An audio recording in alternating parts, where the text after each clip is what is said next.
Worst idea we ever had was the offshore boat racing we did last year. Like, I had never driven a boat. Trav had never throttled a boat. But let's jump in and see what we can do as far as, and when I say I've never driven a boat, that's not like I've never driven a power boat. I had never driven a boat. Like, not towing skiers, not towing boaters. I had never driven a boat. I got in the power boat the first time. I'm like, the steering wheel's on the wrong side. And the owner just looks at us and he goes, that's all boats. And I'm like, where's the steering wheel? Let's go. And this is not just a boat. This is like a high-powered I mean, we were, and to qualify all that, like, we were the ARCA series of offshore power racing. Like, we weren't the top guys. Trav raced that. He actually won a world championship there, but arguably a lot sketchier. And the Twin Cats, they have a little bit better balance, where we're in a V-bottom. And the V-bottom, you don't get to relax because it's just throwing you back and forth the entire time. So it's called chime walking when it gets really bad and starts bouncing you back and forth. And you're hitting speeds on a really, really good day. You're 100 and just capping over 100. But on the water, that's really fast. And if you've never driven a boat, that's terrifying. Yeah, and it doesn't, like, a boat traction feels so different than, like, a vehicle with traction. Yeah, like a turn feels like it doesn't make sense. Well, and so with a boat too, you hit your marks. Your marks don't really change. Water's constantly moving, so you don't get to relax. You don't get a deep breath. Okay, here comes this corner. I'm going to be good. It's, well, the last time this corner was great. Nope, there's a huge wave. We had a swell, and now we're 6 ways to Sunday. Knocked my head. Like, there was one race. You hear the announcer go over the live feed. He's like, and Twisted V, that was the name of the boat. Twisted V, they're about a quarter mile off course. We had come up off a corner.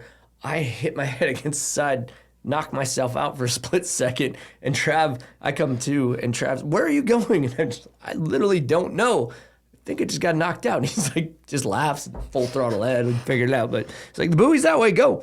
All right.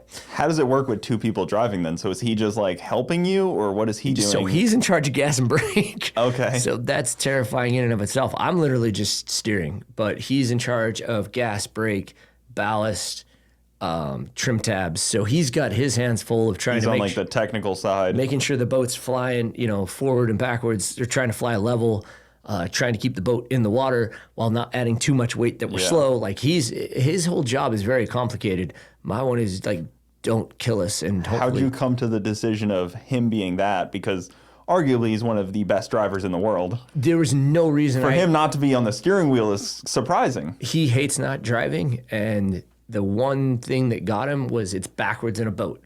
So when you're going to save something in a car, it's completely opposite in a boat. So when it's turning one way, you turn the opposite way of what you do in a car. And he's like, I don't want to learn that bad habit. You drive. Huh. That's an interesting reason to... That was the only reason. I'm Other sure than he that, was panicking. Because he drove like the Supercat or the Class 1s, you fix those the same way. So he drove those and he was fine. But yeah, the V-bottoms, where if it's pitching one way, you turn against what you think would be right to save it. And that's when he's like, I don't want to learn that bad habit. You drive. That's weird. I don't think I could handle that either. That would... When you're putting a lot of trust into someone that we both don't... Like, we both came to we trust each other enough, but it was interesting. If you watch the live or like the in-boat footage, it's both of us just yelling at each other, do better, quit sucking, we're gonna die. And yeah, it's terrifying. And the boat owner was probably even more terrified. Well, we were racing against him and he's like, I just hope they finish. Yeah. And oddly enough, ended up second behind him in the world just by dumb luck. So just by pure lack of... Yeah, we both have self-preservation, but we definitely put that on check as to, all right, well, we got to beat these people, so let's go.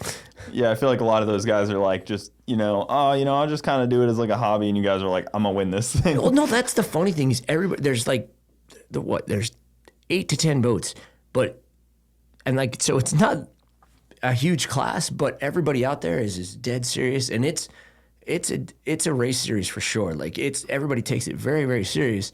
But to that point, like, everybody's high-fiving after the race. And as I discovered, it was like, we didn't die. Everyone like, yes, let's go. Let's go hit the bar. Like, we live to see another one. And I mean, boats flipping up. My first race, the guy behind us, he came up too steep on a jump, tripped, broke his boat in half, ended up sinking with a broken femur, and like the divers had to come and say, like it. Yeah. The consequences are high, and the race happened last weekend, and same deal. 100%. Guy went up in the air, comes down on the side of his boat, and the thing's just blowing apart. Well, yeah, and the Cat 1, the ex-insurance boat, he just caught wind underneath his boat, came straight up, flipped right over. Like the consequences are high. This was like 5 days ago. Yeah, like every race there was one of those, and it's terrifying. Like crashing in a car, bad. Crashing in a boat, bad, and worse.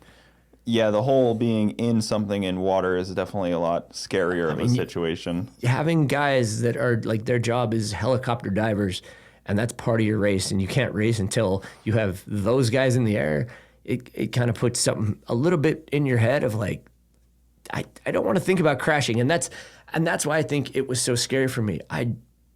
If I didn't pay attention, I like crashing things. It doesn't really bother me. It's kind of fun for me. That was the one thing I didn't want to crash. So to that point, it just scared me genuinely. It was probably a little more expensive than most things to crash as well. And that, like, I'm like, A, the bank account's not going to afford this. B, I've already done the dunker test and hated that. So they flip you upside down a boat and like, hey, this is like, make sure you can get out of the boat and you know what you're doing. Yeah. And I hated that. So I'm like, as I was told, it's like getting punched in the face by someone like Mike Tyson and then trying to figure out how to do that. And I'm like, yeah, I didn't like the mild test. So if I've got to do this other deal, if this happens in a real race, it's a bad day. Yeah, 170 to a dead stop and then upside down underwater. Trying to find all at the same time. Yeah, trying to find your air hose and just which way's up. Yeah, if the guy next to me is okay or knocked out and trying to get, like, there was just so much. And I was like, oh, hopefully we don't crash. Yeah. Guys, thank you for tuning in to the Bogetti Clips YouTube channel. For the full podcast, check us out on Bogetti Studios YouTube and all your audio platforms. Also, hit that subscribe button to not miss out on any of the new Bogetti clips coming up.